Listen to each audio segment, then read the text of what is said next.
Muy buenas, bienvenidos a todos y a todas una vez más a Cine Explosion, bienvenidos una vez más a Pensar Plural. Y para dar continuidad a esta sección que estrenamos el otro día ya, pues hace unas cuantas semanas con, si mal no recuerdo, con Pequeños Guerreros, esa joya de los 90, esa película casi de animación, más bien de animatrónicos de finales de los 90, que tanto impacto tuvo en nuestra infancia. Pues hoy vamos a continuar hablando de una película mucho más moderna, que es del año 2003, y para ello tenemos a Daniel Gorostiza, que lo tenemos un poco caracterizado como a veces aparece el personaje, el protagonista de la película. Muy buenas noches, bienvenido. Sí, era en la época, los hombres en aquella época todos llevaban sombrero y fumaban Sí, mucho. eso también es cierto. Cierto. La película no es ni más ni menos que Oppenheimer, que es una película de este año 2023, como comenté, y que en España salió el 22 de julio, el 20 de julio, una cosa así, y que supongo que en Estados Unidos pues saldría un mes antes o más o menos. Es una película que dirige Christopher Nolan, que es un director de esos que siempre se sumerge en aventuras hipercomplejas. Tenemos Interestelar, tenemos Origen, la trilogía del Caballero Oscuro, que son películas también pues bastante profundas, y otras muchísimas películas más que tiene por ahí el amigo Nolan, que creo que es licenciado en literatura inglesa, pero aparte de eso es un apasionado de la física teórica, de la astrofísica y de todo este tema. Sobre todo, creo que de eso se da muy buena cuenta en la película de Interestelar, ¿no? Que es una película... Se matricularon él y su hermano a un curso de 2 años de física para poder hacer esa película, o sea que al tipo le debe gustar bastante. Sí, le tiene que gustar. Aparte tenía todo ese... todo ese equipo de físicos detrás para hacer una película pues coherente y con sentido. Y lo mismo le pasa ahora, o sea, tendría un equipo enorme de consejeros, de asesores y demás, y aparte se estaba inspirando, estaba haciendo una adaptación de una novela que tengo yo aquí entre mis manos, que estoy leyendo, que es una piedra enorme, Oppenheimer, que se llama El Prometeo Americano, que escribieron la novela, uno de los autores ya falleció, Martin Sherwin y Kay Bird. Creo que Kay Bird sigue vivo, el otro creo que ya se murió, ya tenía casi 90 años. Es una novela que gana el premio Pulitzer a la mejor biografía, y tardaron, que comentábamos antes de empezar a grabar, 25 años. Habías comentado tú algo también especial de esto, no me acuerdo muy bien. Sí, porque el hombre, no Kay Bird, el otro, que no me acuerdo ahora el nombre, pues... Y el otro es Sherwin, Martin Sherwin. Sherwin tenía horas y horas de entrevistas de Oppenheimer y del resto de los miembros del proyecto Manhattan, y entonces, claro, eso era, vamos, no te daba para un libro, te daba para una colección entera, y no era capaz de reducirlo, y entonces al final, a la desesperada, la editorial, después de todo el tiempo que llevarían esperando, pues le pusieron a un editor que a la vez era escritor, que es el señor Kay, que aunque también contribuyó en otras cosas, básicamente su función principal fue, por decirlo de una forma así un poquito vasta, quitar toda la paja y reducirlo a un libro que una persona normal se pueda leer, que aún así tú lo has enseñado allí, es un libro bastante grueso, o sea que pues imagínate si ese es el libro, todo lo que se dejaron ahí. Había hasta una broma, la familia del escritor que ha fallecido decía que su herencia iba a ser la obra incompleta de Oppenheimer, o sea que... Sí, yo mira, lo tengo aquí, el libro así que son las páginas súper pequeñas, o sea, ya las ponen pequeñas a posta, tiene casi 700 páginas, y ya ves la letra como es. Pequeña. Hombre, lo que leí, pues la verdad es que sí, está hecho para accesible a casi todo el mundo, tiene muchísimos apuntes biográficos muy interesantes. Es lo que llevo leyendo, debo leer 80 o 90 páginas, debo de llevar. Y es curioso porque ya te presentan a Oppenheimer desde muy pequeño como una máquina, una inteligencia casi sobrenatural, diría yo, ¿no? que con 12 años, un poco antes, pues él es un aficionado, así como anécdota, era un aficionado de coleccionar, del coleccionismo de minerales, y le gustaba mucho la geología y la mineralogía, y había recopilado una gran cantidad de minerales y los había enviado con una carta al club de minerólogos creo que sí, de Nueva York, porque él vivía en Nueva York, la familia había emigrado allí y era una familia con dinero, tuvo por suerte, porque encontraron un buen trabajo y tenían dinero. Y los minerólogos le contestaron y le dijeron que querían que diese una charla, porque pensaban que era una persona que tenía un conocimiento muy profundo, ¿no? Que era un licenciado o que tenía un doctorado en mineralogía o lo que sea. Y claro, él al principio no quería porque era un niño y era muy tímido, le costaba mucho hablar en público, en general hablar con la gente. Pero el padre le dijo que tenía que hacerlo y al final lo hizo, y en un principio la gente que estaba allí se rió, luego se quedaron con la boca abierta. O sea, esta es una cosa, pues una anécdota que ejemplifica las cualidades de esta persona, ¿no? Y también comenta en la novela, y ya pasamos más a la película, porque, bueno, prácticamente la novela y la película pues nos dicen casi lo mismo, solo que estas partes las omitirían, porque si no tendrías para 2 o 3 películas. Estaría interesante hacer una película de niño también.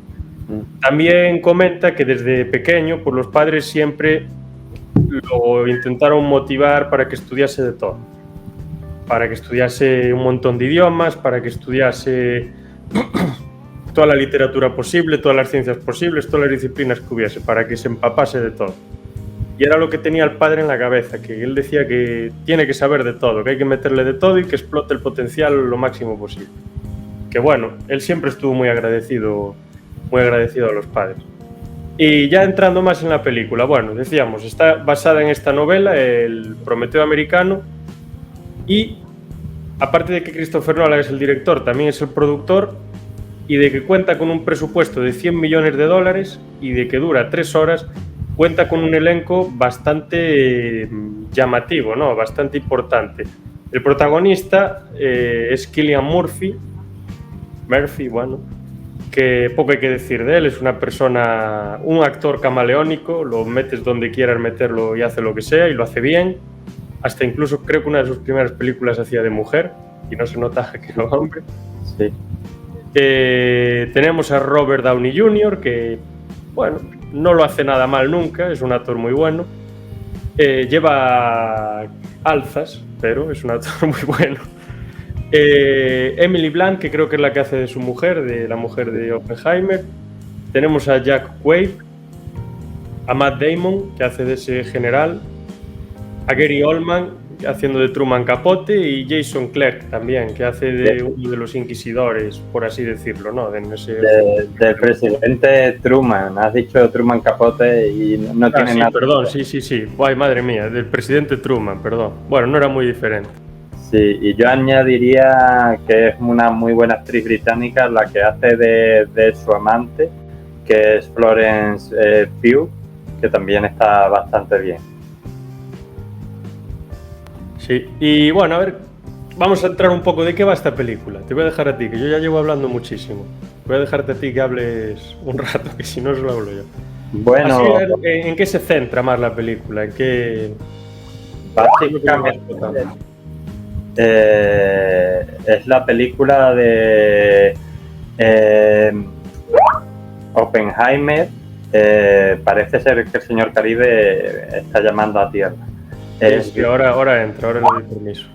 Es la película de Oppenheimer, es un poco su biografía, pero está contada, imagino que igual que el libro, porque el guión de esta película también lo escribe Nolan, o sea, Nolan aquí se hace un completo, como una historia de, entre comillas, la alza y la caída de un héroe, porque en cierta forma, y así te lo muestran en esta película, te muestran cómo Oppenheimer llega a lo más alto de la ciencia en Estados Unidos y... Lo tenemos, perdón, Daniel. Nada, disculpad el retraso, amigos. Y cómo, digamos, después del alza, pues llega la caída de ese, entre comillas, el gran científico de esa generación americana. Así que te lo plantean como la historia del surgimiento y de la caída de un héroe. Lo que pasa que a dos tiempos, eso me parece muy bien y es muy importante de comentar, porque digamos que hay no ya tanto quizás dos líneas de tiempo, sino la misma historia contada desde dos perspectivas. Digamos que por un lado estaría la perspectiva de Oppenheimer, que lo interpreta Cillian Murphy, como tú has dicho, y luego está la perspectiva de Levi Strauss, nada que ver con el señor de los vaqueros, ¿vale? Era otro señor. Digamos que lo hace en blanco y negro, con lo cual pues está muy bien, porque si esta historia a lo mejor te la hubieran contado de forma lineal, 3 horas a lo mejor sería menos atractiva, pero al contarte las dos historias desde las dos perspectivas, desde Oppenheimer y del señor Levy y además, te lo hacen con dos colores para que rápidamente sepas en qué momento estás de la historia, pues la verdad que hace que la película sea muy dinámica, por lo menos en mi opinión. Y esa básicamente sería un poco el resumen de la película, el ascenso del héroe científico y su caída, y entre medio pues la invención de la bomba atómica. Sí, eso sí que lo noté yo, que le da un toque de claridad a la película, ¿no? Porque una película en la que se solapan dos formas de contar la historia, de ver las cosas, normalmente suele ser bastante confusa. Pero como una te la introduce en blanco y negro y con un ritmo, y la otra te la introduce pues ya a color y con otro ritmo totalmente diferente, sí que es mucho más fácil de seguir. Y es difícil conseguir que una película como esta, tan densa, sea fácil de seguir, ¿no? Tú que... A ver, David, te vamos a dejar a ti empezar a hablar, ya para que caliente el motor. Disculpad el retraso, compañeros y espectadores. Tuve un pequeño percance, pero bueno. Yo creo que estabais hablando de la parte de Robert Downey. No, cuando la blanco y negro. Decía Christopher Nolan, no sé si lo habéis dicho antes, que esa parte era la parte objetiva de la película, ¿no? Que es la única parte que se sabe que pasó con certeza. Y también hablabais un poco de lo que era la narrativa de la peli, que no está contada de forma lineal, ¿no? Y eso remite un poco a lo que era, yo creo que Memento, que es una de sus primeras películas, su segunda película, después de Following. Y a mí en particular también hablabais del ascenso del héroe y tal. O sea, yo creo que en general Oppenheimer es como una amalgama o que aglutina gran parte de lo que hace que de las cosas buenas de la filmografía de Nolan, es decir, todo el tema del ascenso y caída del héroe, de la redención del héroe, a mí me retrotrae un poco a cómo está enfocada El Caballero Oscuro, ¿no? Con todas esas incluso esa banda sonora grandilocuente, ¿no? Que refuerza un poco la posición del personaje en la historia y todo este asunto, ¿no? Y el hecho de la banda sonora, o sea, que hay veces que la película te está tronando constantemente. No, la utiliza para rellenar los huecos casi emocionales del personaje, ¿no? Pero sobre todo yo creo que esta película es buena por la mezcla de sonidos. O sea, no sé si os acordáis aquella escena del Padrino 3 en la que Al Pacino se ponía a gritar y era un grito ahogado, o sea, no lo veías, el tío estaba así delante de la escalera de la ópera y el tío, no. Pues esto es lo mismo, solo que una bomba atómica. O sea, esa escena magnífica en la que estalla la bomba y no se escucha absolutamente nada, y luego lo que nos ves la reverberación, ¿no? El eco y todo ese rollo nos explota la cara. Ese es maravilloso, ¿no? Yo creo que eso es lo mejor que podemos decir de Oppenheimer, que es una película que se atreve a jugar con un montón de elementos que no son elementos convencionales dentro del cine comercial, y que además lo hace bien, ¿no? Y para mí, en mi opinión, es de las mejores películas, o sea, por no decir la mejor película de Christopher Nolan. Sí, hombre, una de las mejores seguramente. Eso, lo de la bomba sí que es muy curioso, porque en el cine estábamos todos esperando a escuchar una explosión que nos íbamos a caer de los asientos. Y no voy a decir lo que pasa, pero el director juega con lo que puede ser la explosión y lo que no puede ser. No voy a dar yo el desenlace de cómo es esa explosión. Al final tampoco hay muchas cosas de descubrir. O sea, si es una película que va sobre Oppenheimer y cómo se construyó la bomba atómica, pues obviamente no es spoiler decir que la bomba atómica en algún momento de la película va a estallar. O sea, porque eso ya va intrínseco en el propio título de la película, pero bueno. Pero sí que juega muy bien con eso, y lo de Lo del ascenso del héroe es que sí que es tal cual la figura de Prometeo, la de Oppenheimer. O sea, creo que acertaron muy bien, que no soy yo tampoco nadie para decir si acertaron o no estos señores en ponerle el título a la novela o no, porque pues muchísimo más que nosotros juntos 10 o 300 veces saben, 25 años escribiendo la novela, solo digo eso. Pero creo que el título es fascinante, porque realmente Oppenheimer es una especie de Prometeo. Sí, Él está Prometeo con los americano. dioses, roba el fuego, constituye la bomba, bueno, crea la bomba, confecciona la bomba de hidrógeno, la bomba atómica, y luego, cuando a los dioses no les conviene que Oppenheimer siga con sus historias, pues le mandan a ese cuervo, ¿no? A que le coma las tripas indefinidamente, o el hígado, o lo que sea. O sea, que es ese juicio al que lo someten. O sea, eso me parece, desde un punto de vista alegórico, me parece una analogía maravillosa. Claro, es que Oppenheimer, digamos que en cierta forma esto como Prometeo cogió uno de los secretos importantes de los dioses y se lo dio a la humanidad. Y el tema es que, como en el mito griego, los dioses castigan a Oppenheimer no porque los dioses sean muy malos y digan ay que tal, sino porque los dioses conocen a la humanidad y saben que el uso que van a hacer del fuego, no van a usar el fuego solo para calentarse una carne, lo van a usar para matarse entre ellos, y entonces por eso lo castigan. Y es un poco lo que pasa aquí con la película. O sea, entras en el mundo atómico, uno de los secretos en aquella época de los dioses, por decirlo de alguna forma, y lo usas para hacer un arma que nos ha llevado hasta nuestros días a que hay países que tienen poder por sí solos de destruir el mundo. O sea, esa es la historia de Prometeo llevada al mundo real y multiplicada por 3 a lo mejor. A mí me parece maravilloso porque además el hecho de que le estén comiendo las entrañas el tío a Prometeo, ¿no? Que le castigan de esta manera, ¿no? Un águila, no sé qué era, un águila, ¿no? Le come las entrañas todos los días y le vuelven a crecer y el tío está condenado eternamente a eso. Pues me parece guay, tío, porque aquí lo reflejan como lo que es el tercer acto, es como una especie de drama judicial, ¿no? Y a mí me recuerda mucho. Hay dos juicios en la película. Bueno, en uno, las típicas declaraciones de la época de McCarthy, ¿no? Que ahí te llevaban, creo que un órgano colegiado, no sé, creo que era de senadores, si mal no recuerdo.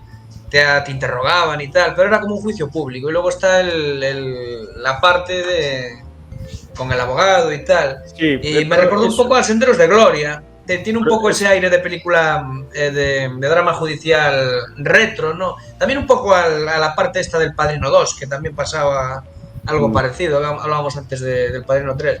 Y joder, o sea, creo que una de las cosas buenas que tiene esta película es la capacidad que tiene para mutar, ¿no? Para mutar de géneros, ¿no? Porque yo creo que sigue un poco la lógica del héroe y todo eso en sus primeros trances, y luego ves que se va convirtiendo en otra cosa, ¿no? Pasa de ser una epopeya científica, un drama judicial con un impacto asombroso, ¿no? Y incluso se atreve a colocar el clímax casi al final, ¿no? Porque yo, no sé si os pasó, pero yo cuando estaba viendo la película y ves la conversación esta que hay con cierto personaje al final, ¿no? Que es algo que ya salía al principio.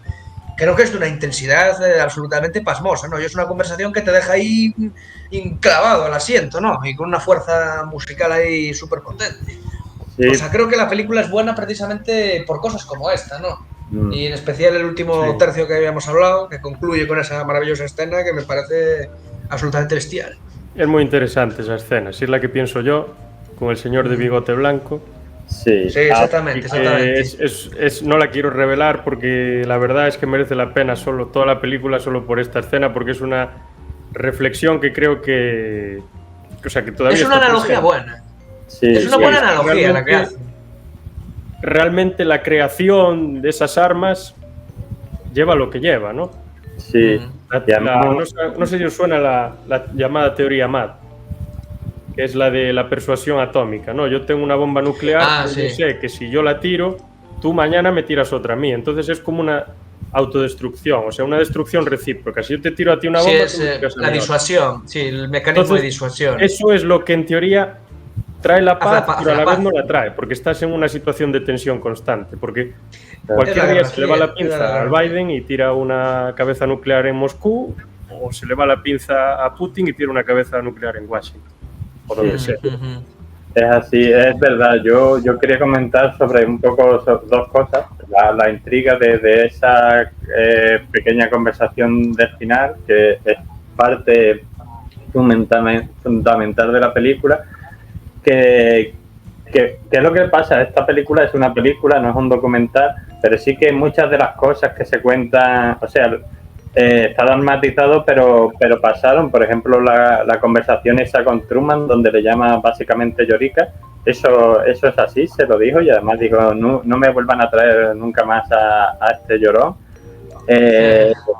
Y lo de Einstein, pues es que en realidad eso le pasó a él. O sea, no sabemos si esa conversación realmente se produjo o se produjo tal como, pero le pasó a él. Él le estaba diciendo, te va a pasar esto, porque ya le había pasado a él, y además por lo mismo. O sea, a Einstein, aquí voy a hacer un poquito de spoiler, quien no quiera, muy pequeñito, quien no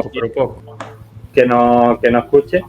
Se le persiguió por su ideología, porque Einstein era socialista e internacionalista, y Oppenheimer era comunista. Era un poco, mi tío hacía un chiste sobre los científicos de la época, los grandes científicos estadounidenses de la época. Había varias características. Primero, que la mayoría no eran estadounidenses, solían ser de europeos de otros lados, y luego se dividían en tres grupos. Estaban los judíos, estaban los comunistas, y estaban los judíos que a su vez eran comunistas, y luego estaba la excepción, que era Einstein, que era judío y no era comunista, pero era socialista.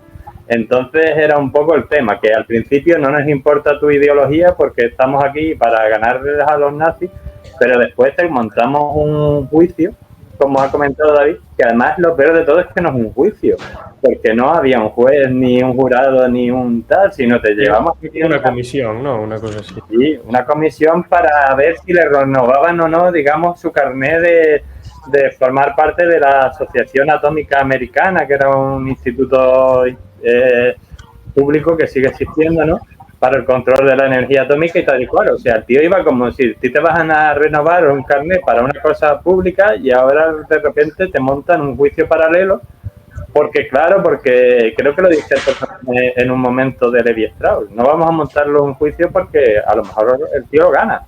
Vamos a hacer una cosa donde nos lo carguemos, pero aquí en un cuartito ahí. Pero tú plantéatelo, que te vas a renovar el carnet y te dicen, pase a esta sala, y pues tú vas tranquilo con tu tal, y ahora te montan ahí y te pasa lo que le pasa al hombre en la película. O sea, se lo comen los buitres.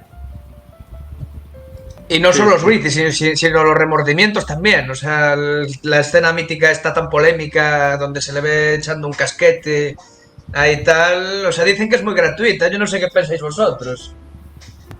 Hombre, yo para la película en sí no creo que haga mucha falta, pero bueno, no, cosa de ellos.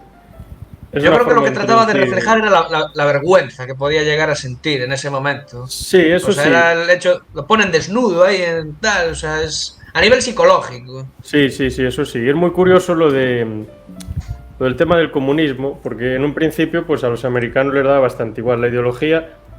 Primero porque son utilitaristas y les convenía tener a los científicos allí porque querían lo que querían. Y segundo, porque realmente en el momento en el que empezaron a traerlos de Alemania, de Rusia y de diferentes sitios, Estados Unidos no era enemigo del comunismo ni era enemigo de Rusia. Bueno, del comunismo, entre comillas, del comunismo, de los soviéticos. Pero luego, como vio que los soviéticos pues eran la gran potencia que les podía quitar a ellos el mando, el poder, el dominio mundial, entonces empezaron con su propaganda, ¿no? Es un poco lo que pasó con Aznar y Jordi Pujol. Al principio los catalanes molan, son nuestros amigos, hablamos en catalán, aprendemos catalán, hacemos pactos con ellos, le damos delegamos todo lo posible, le damos toda la autonomía posible, pero cuando no nos interesan porque favorecen el gobierno de otros partidos que no nos gustan, entonces los partidos nacionalistas catalanes son demoníacos, ¿no? Poco más, y decimos que están con sus calderos, comiéndose a niños, que tienen rabo, que quieren romper, además, que quieren romper España con un pico, ¿no? Coger y llegar ahí al medio de Madrid y partir en dos España. O sea, es lo mismo, la misma historia. O sea, cuando me conviene, bien. Comunismo como molan los soviéticos, pero cuando no, pues quieren romper Estados Unidos, ¿no? Aparte, bueno, el comunismo americano es muy especial, porque es un comunismo laxo, que casi es un movimiento socialdemócrata, la verdad. Y creo que Oppenheimer era más teórico que otra cosa. Creo que no estaba tan preocupado por el ámbito social, según se ve en la película y demás. No sé tampoco... Sí, él no... ¿Cuál es la visión original de este hombre? Porque al fin y al cabo, si lo que cuentan en la parte objetiva de Robert Downey Jr. dicen que es más o menos la verdad, ahí no lo ponen muy bien. O sea, ¿tenemos que empatizar con él porque es el héroe de la película? ¿O realmente lo de que es un narcisista pirado? De héroe no tiene nada. Que mató hace... Claro, o sea, es un tío muy ambiguo. Gracias a él murieron 300.000 personas en unos minutos, en unos días. O sea, no solo a él, sino a más gente. Pero es una carga pesada esa, ¿eh? Porque yo creo que al final en la película se ve un poco el remordimiento, el arrepentimiento de lo que hizo. Pero claro, una vez que se para a analizar en perspectiva lo que pasó, también piensa, pues, ¿y cómo hubiéramos solucionado esta situación si no hubiésemos lanzado las bombas? ¿Cuál sería la forma de solucionarlo?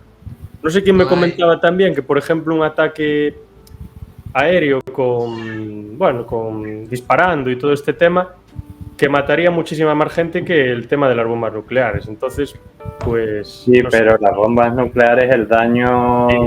Sí, es una animalada, es una barbaridad. Es a posteriori.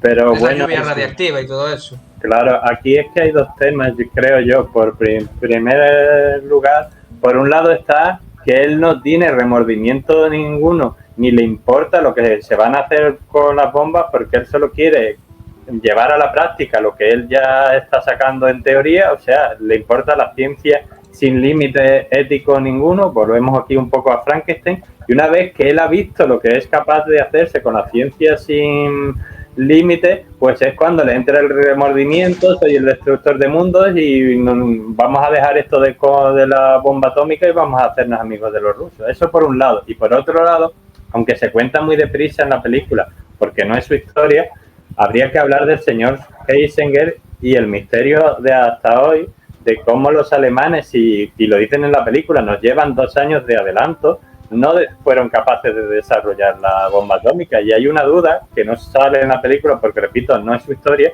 pero que sigue ahí en la historia de hoy en día, de que se cree que es porque Heisinger no quiso hacer la bomba atómica y lo único que hizo fue irlo demorando para ver qué pasaba, y por eso no se hizo la bomba atómica, porque si no hay mucha enigma ahí de cómo puede ser que estos tíos no hicieran la bomba atómica. Pues una de las cosas es que Heisinger, para empezar, no era nazi y lo cogieron para dirigir eso, y era el tío más capacitado.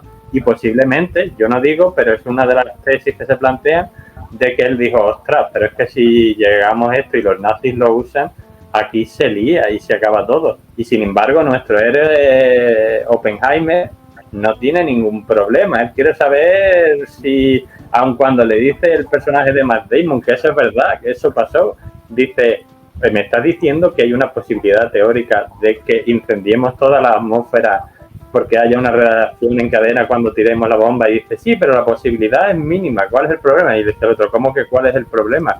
Que una posibilidad mínima de acabar con la vida en la Tierra no me vale, yo quiero no posibilidad, y aún así tíralo la bomba, yo quiero dejarlo aquí, nuestro héroe. Sí, yo creo que eso es una cosa que han dicho varias veces ya, porque cuando fue lo del colisionador de hadrones también dijeron que había un 75% de posibilidad, un tarao, o sea, que iban a destruir el mundo y tal, y que la posibilidad existía. O sea, yo creo que eso ya es algo que los científicos que se han metido en estos asuntos pues ya han sopesado más de una vez, por suerte o por desgracia.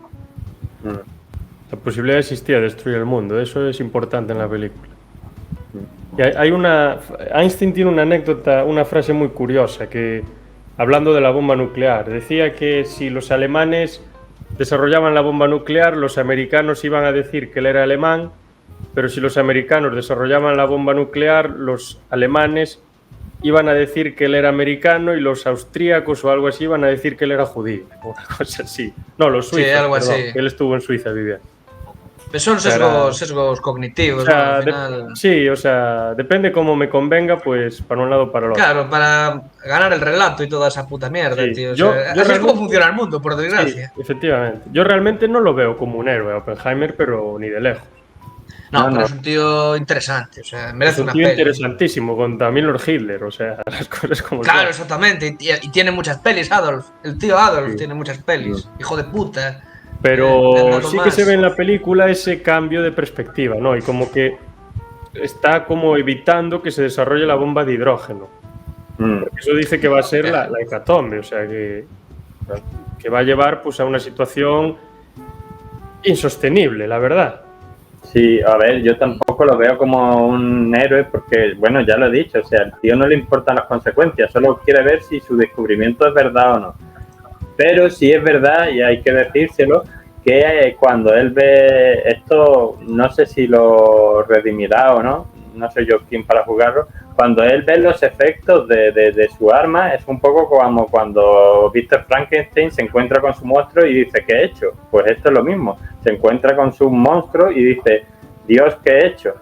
Si esto lo redime o no, yo no soy quien para juzgarlo, pero sí es verdad que en la siguiente etapa de su historia es cuando él se da cuenta de todo el mal que ha hecho y entonces se vuelve en contra del uso de la bomba atómica y de la posterior bomba de hidrógeno. Pero bueno, es también el inicio de su desgracia, porque entonces es cuando se acuerdan los otros, pero tú eras comunista, ¿verdad?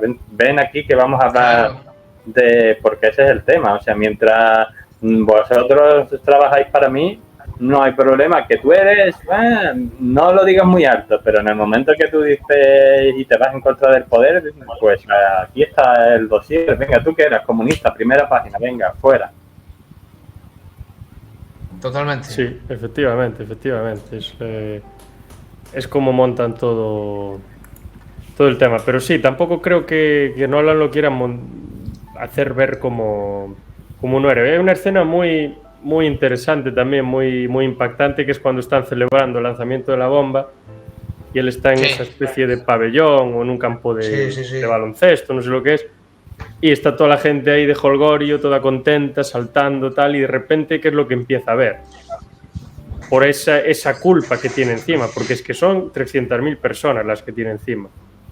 Y va desarrollando pues esa culpa y casi la lleva pegada a su enfermedad, ¿no? Ese cáncer que no sé cuántos años llevaba incubando dentro de sí.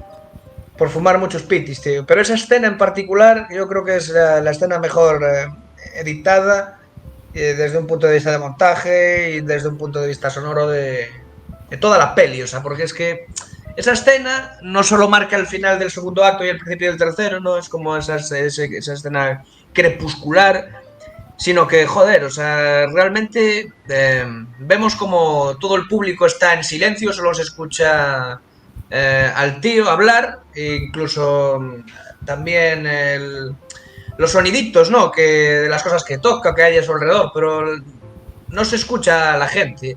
Luego te meten ahí como una especie de brillo muy impactante, ves que la gente va desapareciendo, que desaparecen, casi los ves desintegrarse, ¿no? Y eso todo en un silencio ahogado, o sea, es una pasada, ¿no? Porque ves que realmente el tío está como vaciado por dentro. Es la forma que tiene Nolan de mostrar visualmente lo que es la culpa. No, o sea, siempre se ha acusado a Nolan yo también, de que era un tío que tenía muy sobreexplicativo, le gustaba mucho la palabrería, no, pero yo creo que en este sentido ha avanzado como director porque ha mostrado visualmente algo y no se ha dedicado a explicarlo. O sea, yo siempre he dicho, El Caballero Oscuro, la tercera parte, es súper expositiva. O sea, siempre te está explicando cada 2x3 lo que está pasando, ¿no? Pero esta peli no. O sea, esta peli es todo lo contrario. Y yo creo que por eso es la que más me parece más... O sea, porque el cine son imágenes, no es como un libro. O sea, el cine está para estas cosas, tío, yo creo. Sí, no sí, sé... es una adaptación claro. de la letra, una adaptación de la prosa. Claro, Claro, pero quiero decir, o sea, el cine son imágenes, tío, no simplemente tienes que... O sea, Sí. un buen guión no consiste en juntar las mejores palabras ni hacer los mejores No, diálogos. no, Eso puede ser también, pero un guión también es esto, tío. O sea, saber efectivamente. resolver visualmente, o sea, utilizar el lenguaje y el léxico del cine para enseñarte en una escena o una pincelada lo que es la culpa y Es lo que que es el realmente sentimiento de sí, culpabilidad. es que realmente eso es Sí. el lenguaje Claro, no verbal, claro, claro, básicamente. El lenguaje con colores, claro. con figuras, con imágenes, totalmente. Sí, sí, es otra forma de... Incluso Es... más mm, intensa, diría yo. Claro, Al claro. O final estás sea, explicando algo simplemente con 4 imágenes que pones ahí. No tienes que decir, no tienes que meter a Oppenheimer en una conversación con alguien personal, hablar, ay, qué mal me siento, ay, que no sé qué, no. Pum, te meten eso ahí, claro, ves la cara, ves todo y lo notas. Sí, exacto, sí, sí. exacto. Esto es una cosa que, por ejemplo, a mí me gusta mucho Mad Max. La última película de Mad Max ya tiene sus años, que iba a hacer 10 años, ¿no? Es del 2000, 2000. No, 8 años tiene. Joder, me gusta precisamente porque con 4 pinceladas te define un mundo. Esta película con 4 pinceladas te define los sentimientos del protagonista. O sea, en esa escena, la de la bomba, la del final, la de la que está desnudo el tío en el juicio, desnudo. ¿Por qué está desnudo el tío? Porque se siente Es desnudo verdad, es verdad. psicológicamente.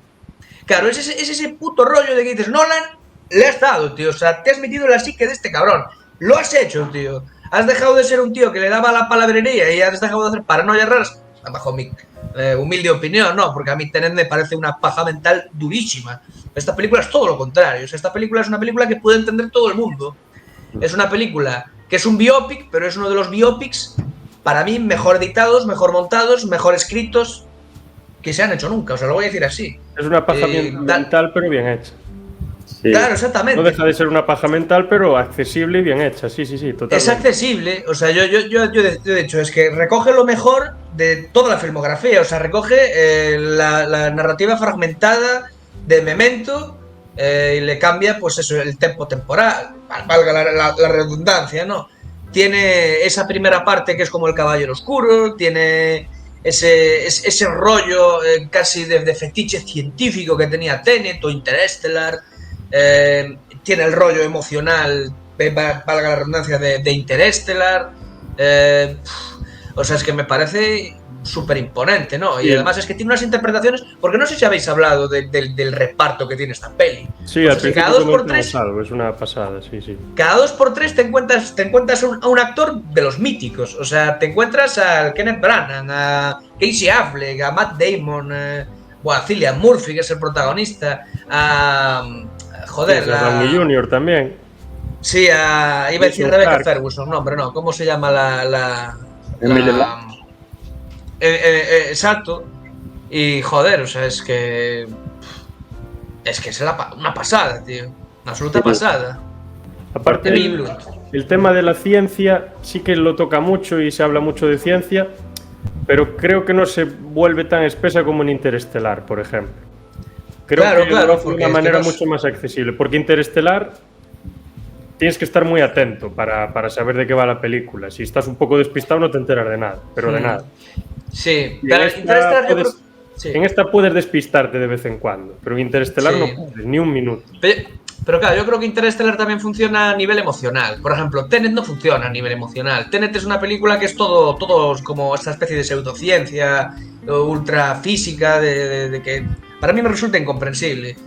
Pero esta no, tío. Yo creo que esta alcanza un equilibrio guapo. O sea, creo que es una película muy buena.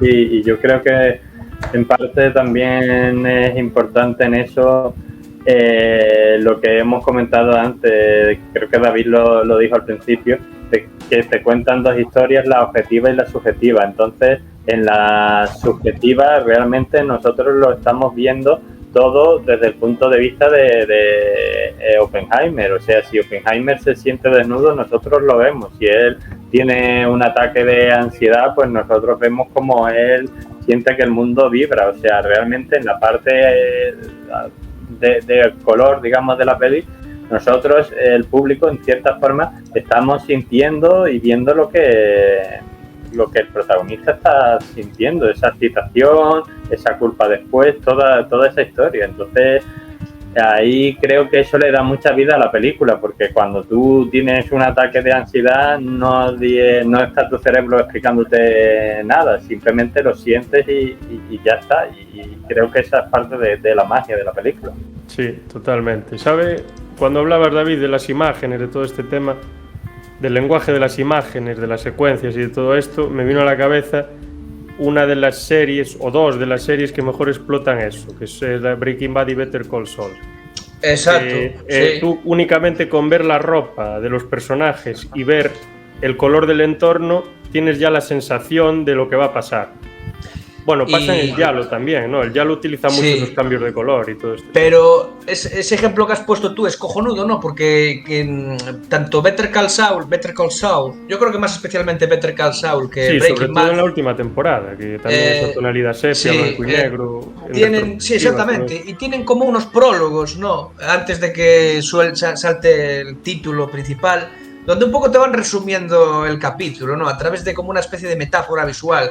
No sé si te acuerdas, bueno, vamos a hacer aquí un pequeño spoiler, ¿no? Que tampoco sirve para describir la serie, pero bueno. Hay un capítulo donde vemos un helado tirado en el suelo y un montón de hormigas que le suben. Vale, eso describe un poco lo que va a pasar más adelante. En Breaking Bad, por ejemplo, vemos un cráneo de un tío en una esquina que tiene la cara, pues la mitad la tiene completa, la otra mitad la tiene carne viva, con el hueso y tal. Eso adelanta lo que va a pasar más adelante. O sea, digamos que utiliza el lenguaje visual para que te metas un poco en lo que intentan contar. O sea, Vince Gilligan en este caso. Y joder, yo creo que para mí eso es lo más grande, ¿no? De las series o de las pelis. O sea, el hecho de decir, vale, o sea, a ver con qué me sorprenden, con qué juego visual me sorprende, ¿no? Por eso a mí esta peli me pareció tan buena. Por eso la reivindico por ahí, me dicen que estoy loco, dicen, no, mejor ver Barbie. Bueno, puedes ver todas las cosas. Las dos, ¿no? Claro, puedes. De hecho, ahí estaba el fenómeno de internet de Barbie Heimer, que te hicieras una sesión doble y tal. Así que cada uno diferentes. Yo de Barbie no puedo decir nada porque no la vi, pero bueno. Pero de hecho merece la pena. Ahora que ha dicho lo de Barbie, hay una cosa que he estado yo leyendo antes del podcast. Oppenheimer tiene un récord que es la peli, porque antes lo tenía la película Canta, esta de los animales que cantan, que es ser la película más taquillera, que sin embargo no ha llegado al número 1 de la taquilla de Estados Unidos. Ya llevan casi 700 millones y no han sido la película más taquillera. La más taquillera ha sido, evidentemente, ya lo hemos dicho, Barbie, que lleva 1.200 o así. Coincidió un poco también con Indiana Jones, ¿no? Sí, pero bueno, se metió una buena Indiana Jones, No le hizo mucho. Misión Imposible también. Sí, de hecho Misión Imposible creo que le jodió un poco Oppenheimer y Barbie. O sea, llegó a los 500 millones, pero no fue muy rentable. Lo cual es un problema porque es una película que continúa después. O sea, que es una película que se corta por la mitad. No es que le fastidiara un poco, es que le fastidió muchísimo, porque creo que a las 2 semanas se estrenaron estas dos y ya perdió el público y se fue a estas dos. De hecho, se creía que Misión Imposible iba a ser uno de los grandes éxitos de los blockbusters de verano y que no ha estado mal. Pero Barbie y Oppenheimer se la han comido entera, ya te digo, para que una película que no ha sido la primera en taquilla ha alcanzado los 7 millones, o sea, ha superado a Misión Imposible, que sí fue 2 semanas la primera en taquilla, o sea, ahí está la cosa. Sí. No, de hecho, Misión Imposible iba muy bien, ya me parece un peliculón, lo que pasa que, claro, o sea, te meten... A ver, Barbie es un fenómeno. Evidentemente, yo cuando fui a verla al cine había peña de rosa y tal, como cuando se estrena una de Star Wars y la peña se disfraza, pues... Lo de Oppenheimer nadie va disfrazado de bomba. No, pero iban con el traje tal y con la copa de vino, tío, para ver un película. Yo quería irme a disfrazar, pero me dijeron que no estábamos en los años 40 y no podía fumar en el cine, así que opté por ir de persona normal. Bueno. Que eso no se lo pueden hacer a Phantom, te tendrían que dejar fumar, Es verdad, y Phantom no está aquí, o sea, ¿dónde está Phantom? Está en la playa reflexionando. Pues sí. ¿Dónde está la playa reflexionando? Desarrollando otro sistema para crear una bomba. Pero bueno, yo voy a comentar una cosa técnica así que es interesante para mí, La banda sonora que hasta entonces, hasta Tenac creo que era, la hacía Hans Zimmer, conocido por la del Caballero Oscuro, la trilogía. Miami Vice. Sí. Y por la de Miami Vice también. También, y otras muchas. Ahora mismo es, entre comillas, el John Williams de Hollywood, pero en Tenet cambió. Yo comparto la opinión de David sobre Tenet, es una película un poco prescindible, pero todos los grandes directores tienen películas así. Cogió a Ludwig Göransson, no sé si lo estoy pronunciando bien porque sueco no sé, que es conocido por haber hecho la banda sonora de la trilogía de Creed, y también, si alguien ha visto El Mandaloriano y alguna otra serie de Star Wars de Disney Plus, pues él ha hecho las bandas sonoras, y que se le reconoce como uno de los grandes músicos jóvenes ahora de Hollywood sin ser americano. Otra vez vemos ahí el guiño a Oppenheimer. Sí, porque Bohr era sueco, ¿no? Niels Bohr. Alemán, no me acuerdo. O danés, no, era danés. Sí. Y voy a mirar. Hans Zimmer es alemán, y sí, una de las cosas buenas que tiene Estados Unidos es que ellos saben coger lo mejor de otros sitios, pero luego lo suyo propio, pues tampoco... No, es que lo suyo propio no existe. Lo suyo propio es de otros sitios y hacerlo más grande. O sea, importan la pizza de Italia y lo que hacen luego es hacer una pizza súper gorda, Brooklyn pizza no sé qué, Chicago pizza tal, y al final la pizza italiana no es italiana, es de Brooklyn, de Chicago, de Boston, de donde sea. La hamburguesa lo mismo, o sea... Todo, absolutamente todo. Incluso el capitalismo fue exportado por Reino Unido, por Adam Smith y compañía, por esos liberales del siglo XVII, XVI y XVIII. Y al final lo que hizo Estados Unidos fue masticarlo y hacer una bola más grande y ¡bumba! Esto es lo que hay. Y luego tienes al señor Friedman por ahí, ¿no? Sí. El heredero ilegítimo de Adam Smith. Pues esto es extremadamente ilegítimo.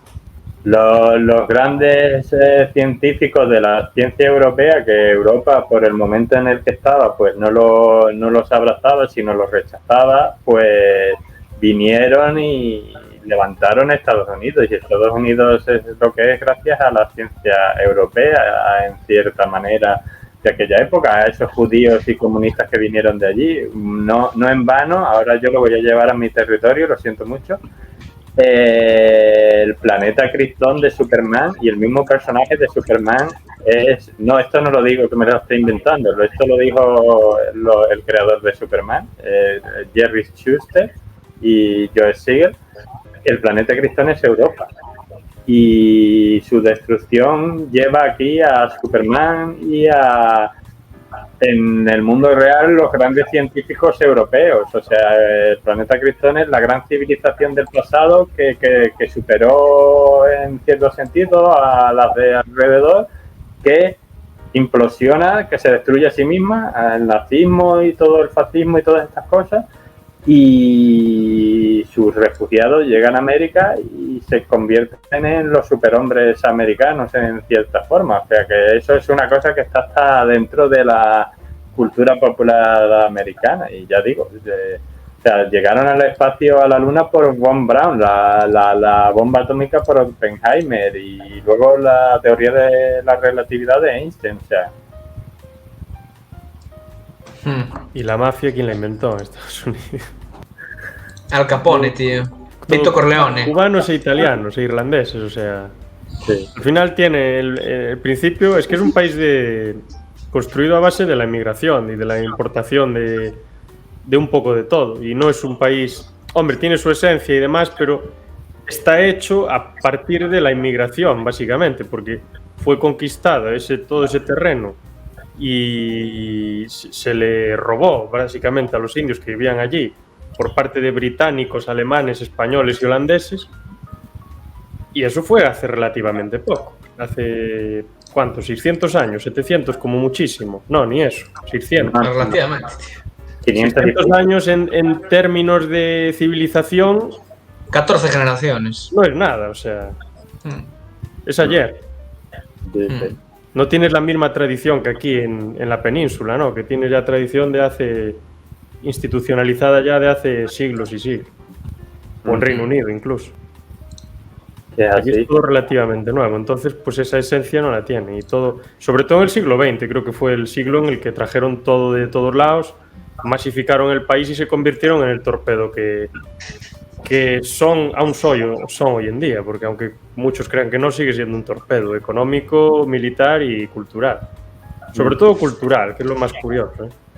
Sí, La hombre. industria cinematográfica ha sido una máquina de publicidad de los Estados Unidos brutal.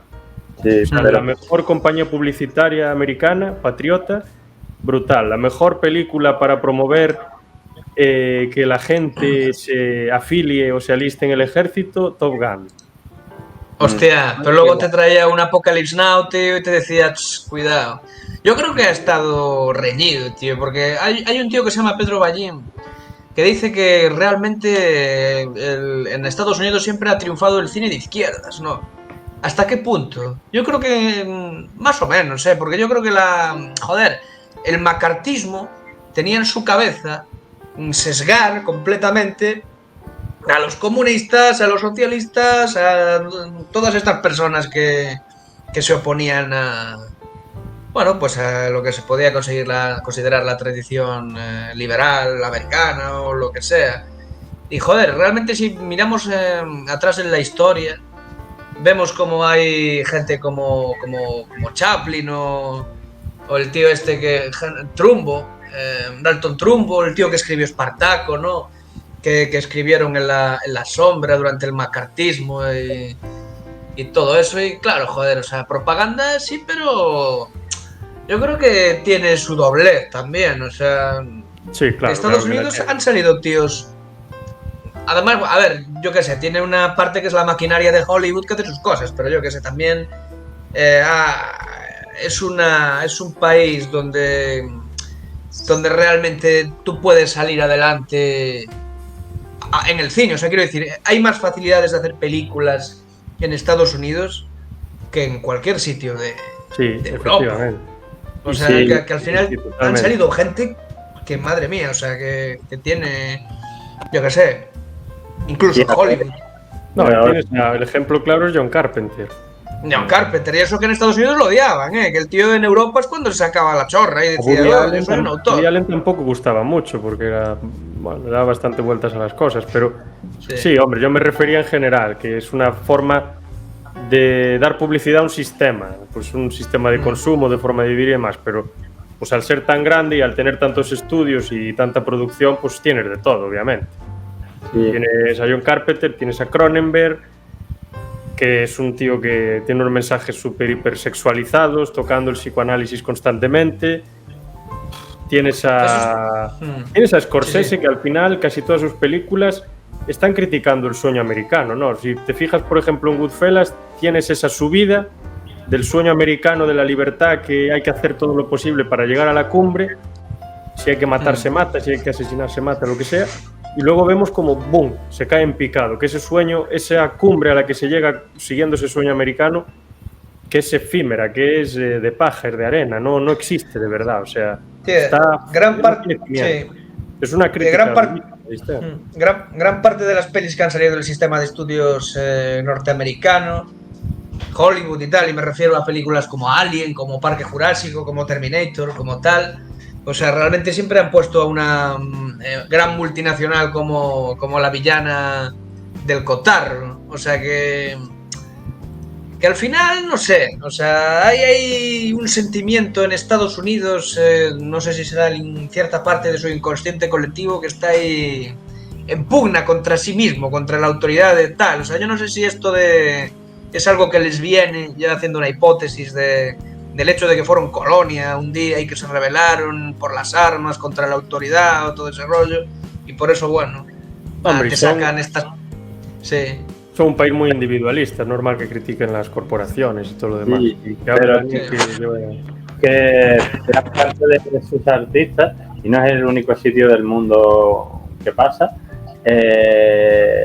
por algo será, yo no lo sé por qué, pero por algo será, pues digamos que gran parte de sus artistas son progresistas. Por ejemplo, el propio, yo qué sé, Orson Welles, pues era bastante rojillo. Lo que pasa que al principio pues podía hacer una crítica más descubierta, y cuando llegó el macartismo pues seguía haciendo la crítica, pero ya más sutil. Y entonces una película, por ejemplo, que comentamos Rubén y yo, pues el protagonista es un policía americano y un mexicano, perdón, y el policía americano es lo peor de la sociedad. O sea, y te lo plantea eso ahí, pues en una década que los americanos pensaban que los mexicanos eran poco menos que chusma. Entonces, pues ya la crítica no es tan descubierta, pero te mete ahí cosillas diciendo, y ahora el bueno es un mexicano, y eso se lleva haciendo, ya digo, toda la vida, tío. Pero incluso, joder. La de Orson Welles, la película, ¿no? Claro. Es de mal, puede ser. Es de mal, no. Es de mal, sí. Es de mal, es muy buena. Orson Welles director y Orson Welles protagonista haciendo de mal. Y el otro es Charlton Heston con Betún. Orson Welles, sé de mal, menudo plano secuencia del principio, ya lo dejo ahí.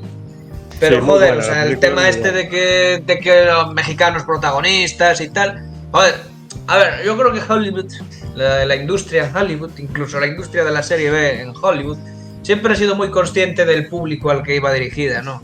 Y si nos paramos a analizar, yo qué sé, siempre ha habido películas para minorías, ¿no? O sea, el Blaxploitation, ¿qué es? O sea, el Blaxploitation es cine hecho por negros para negros, con lo que les sobraba a los estudios de capital, que lo reinvertían para llenar a los cines estos de barrio chungo de gente negra. O sea, es algo que, bueno, que hoy se ha extendido por otro tipo de razones, pero que siempre ha estado ahí, ¿no? Porque al final la sociedad americana es una sociedad ultradiversa. O sea, es una sociedad de inmigrantes. Siempre lo han sido. Tienes también el tema de las películas con marginados, sobre todo en los 70, que tienen mucha aceptación porque mucha gente se siente identificado. Coño, con incluso, exacto, tío, las películas de veteranos de guerra, que el trauma que les causó la guerra de Vietnam a esa sociedad. O sea, digamos que han sabido trabajar los traumas colectivos a través de contar historias, ¿no? Yo tenía un tío, o sea, que había trabajado con él, que siempre decía, es que de Estados Unidos vienen las mejores pelis. Y esto en determinados círculos cinéfilos no lo puedes decir porque, bueno, dicen, es que no has visto la Nouvelle Vague, o no has visto la nueva ola checoslovaca, o que no has visto la exploitación australiana y tal, pero los cojones, yo creo que es totalmente cierto. O sea, saber llegar, contar historias, tener el tempo, o sea, Estados Unidos es una gran fábrica de talento. O sea, sí, es que no hay comparación con la estructura. Tú, en Estados Unidos tienes una estructura centenaria y fuertísima. No puedes compararla con ningún otro país. O sea, es como los países. Por ejemplo, el ejemplo del fútbol. Tú no puedes comparar un país emergente en fútbol como Qatar o los Emiratos o Arabia Saudí con un país que lleva 120 años siendo el mejor, teniendo la mejor selección de fútbol, como a lo mejor puede ser Brasil o Italia. Lo que pasa es que yo creo que hay una tendencia aquí, yo creo que la opinión a criticar lo que es las historias de masas. Imperialista, no sé qué. A los yankees, pero sobre todo las historias que conoce todo el mundo, las historias de masas, ¿no? Cuando una película es muy popular, sabes que siempre te van a meter muchísimas críticas, van a tener críticas a cascoporro, que te digan que es una mierda y que no sé qué, que no sé cuánto. Con Oppenheimer me pasa un poco lo mismo, ¿no? O sea, yo salí flipando, pero yo he encontrado a mucha gente que me dice que es una mierda. O sea, y que no la va a ver y que no sé qué. Y digo, o que porque es de Nolan. Tío, a mí no me gusta generalmente Nolan, pero, hombre, tío, cuando hace las cosas bien, coño, te hay que decirlo también. O sea, ¿sabes? Es un poco el rollo de que, claro, es la autoridad, hay que criticar a la autoridad en esto, porque son los que más pelis hacen y... Pero bueno, a veces la autoridad, pues no sé, que hace las cosas bien. No tiene por qué. Claro, o sea, cuando la cosa está Nolan guay... es británico, no estadounidense. Claro, pero bueno, la mayor parte de sus pelis son en Estados Unidos. No, sí. Pero otra vez lo que estábamos hablando antes, uno de los grandes cineastas estadounidenses es británico, igual que pasaba con Hitchcock o con muchos otros que son de otros países. Quiero decirte, o sea, cuando es el boom de yo qué sé, el cine asiático, pues ya están los estudios de Hollywood ahí viendo a ver quién podemos pescar para trabajar. O sea, es lo que ha hecho América siempre y lo que la mantiene a flote, pero aún así yo quiero decir una cosa. A ver, yo una película de 3 horas de gente hablando, porque básicamente, ¿qué es eso la película? Que no solo no me parezca aburrida, sino que me parezca bien dinámica y me mantenga en tensión, a mí eso me parece que es una película digna de ver, porque con estas dos cosas, o sea, gente hablando, señores hablando en habitaciones durante 3 horas, cualquier otra película, a lo mejor a la hora y media estabas diciendo, Dios, qué pestiño, por favor, no puedes más. Efectivamente, lo hace muy bien, lo hace, la verdad, sublime, podríamos decir, ¿no? Sí. Cuenta la historia muy bien, creo que se esforzó al máximo, no sé cuántos años tardaría en sacar esta película, seguro que unos cuantos, pero... Hostia. Sí. Digo que creo que le pasó el guión Robert Pattinson le pasó el libro en el que se basó su guión durante el rodaje de Tenet o antes, Sí. pero por esas fechas, ¿no? Entre que acabó Interstellar y acabó Tenet, en ese marco de tiempo. Unos cuantos años pasaron, sí.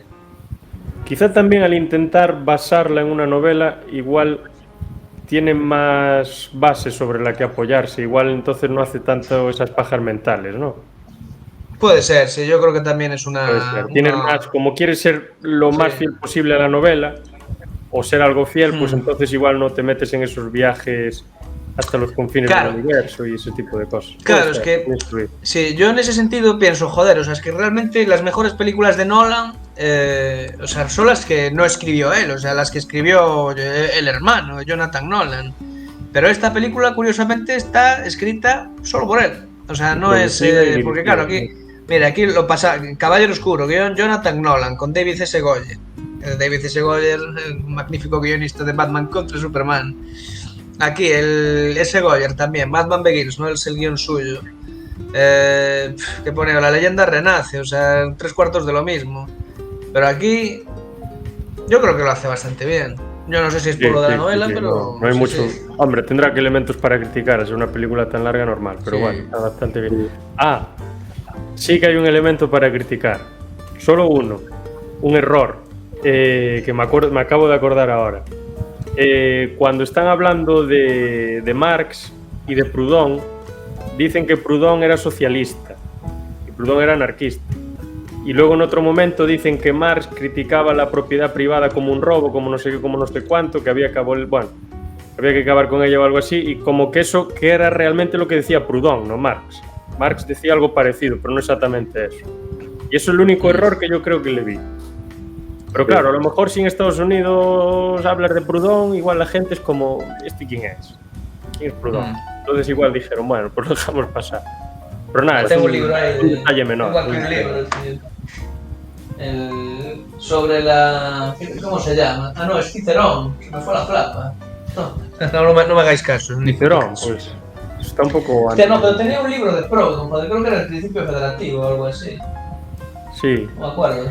Sí. Pues sí. Hombre, sí, algún fallo más tendrá también, pero bueno, yo creo que la película es bastante sólida y también eso se debe mucho en parte, aparte de todos los grandes actores que hay, bueno, Florence Pugh, toda la gente que sale, Robert Downey Jr., que hace, digamos, de antagonista, por decirlo de alguna forma. Yo no digo ni que sea ni bueno ni malo, eso ya que la gente lo juzgue, pues lo hace muy bien, pero sobre todo el papel que hace Cillian Murphy, que por cierto ya había trabajado en 5 películas más de Oppenheimer, después del Caballero Oscuro, que hace de Espantapájaros. De Nolan. Sí, de Nolan. En Dunkerque, que hace un papel bastante interesante, y en Origen, pero nunca había sido el protagonista hasta este momento. Y fue la película que le da el protagonismo, además más protagonismo que en otras películas, porque yo qué sé, tú ves Batman y es el protagonista, pero realmente no recae sobre él solo el peso de la película. Incluso pelis como Interestelar, el protagonismo está repartido, está el personaje de Matthew McConaughey, el de la hija, tal y cual, pero exacto, güey, sí. Sí, el protagonismo recae sobre dos actores y yo me atrevería a decir incluso que sobre básicamente uno y su antagonista, pero sobre todo en Cillian Murphy. O sea, si tú lo quitas a él, no hay película y el tío se lleva las 3 horas sobre la espalda y la verdad que yo sabía que era buen actor, pero me ha sorprendido. Sí, sí, para quitarse el sombrero. Era... pues nada, hasta aquí, hasta este punto, yo le diría, ¿qué nota le podría dar? Pues un 9, ¿no? Le daría la Sí, película. yo le puse un 9. Un 9. Lo puse ahí. Daniel también, un 9. Después de la presión del grupo.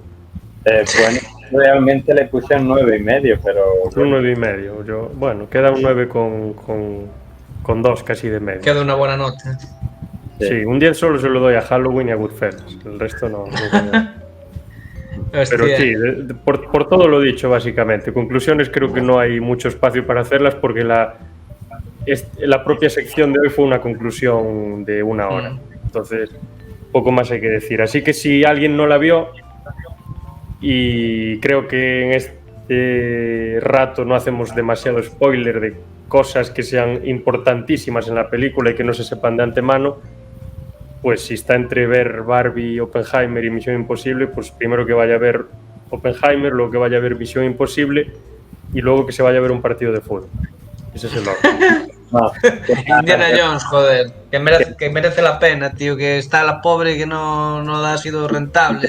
Que la gente vea Barbie siquiera y que ya puesto, recomiendo yo, que la vi ayer, Blue Beetle, que pese a ser la que he visto 40 veces, me gustó mucho, las cosas como son, porque las últimas de superhéroes que están haciendo no son muy buenas, pero esta estuvo bastante bien. Así que yo reivindico a mi superhéroe mexicano, que mola un montón. Si sale hasta el Chapulín Colorado en un guiño. Hostia, y una cosa, una pregunta, que yo vi la crítica en Sensacine y algo dijeron de la abuela y hablaron de Alto mi madre dispara, me dijeron que era una mezcla entre Alto o mi madre dispara y la Revolución Cubana y eso me dejó medio follado la cabeza.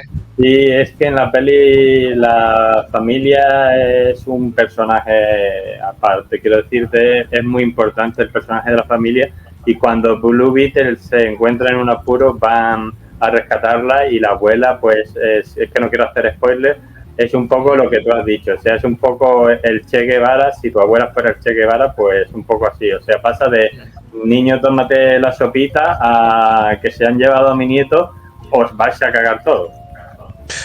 Hostia puta, increíble. Pues nada, hasta aquí el especial de hoy, nos vemos la semana que viene, que vamos a hablar de una serie de películas que escogió David de Paul Thomas Anderson, que ya vi 1,5, me queda otra 1,5. Bien. La de Master me gustó, está bien. Yo lo fui a ver a Santiago, tío, fue la última película que vi en... Pero ya hablaremos largo y tendido de las 3. Hostia. Este director tan interesante. Así que nada, hasta la próxima y muchas gracias a los dos. Venga.